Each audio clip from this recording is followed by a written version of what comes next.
This video is show how to test the USB cable, which one is original and copy.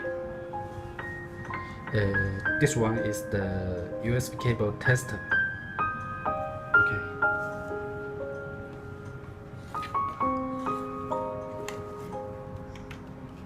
Connect to Mac.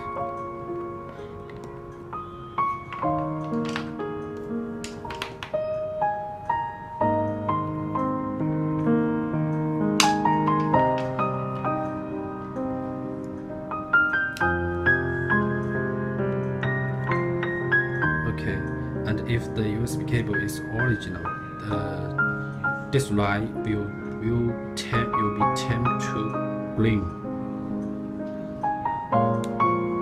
Oh, it's red, so this USB cable is copied.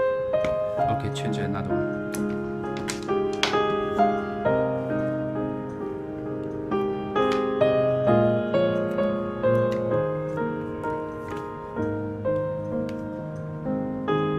Turns the green, so this one is the original. So you can use this USB cable tester to check the USB cable, what you get, it is original or the copy one.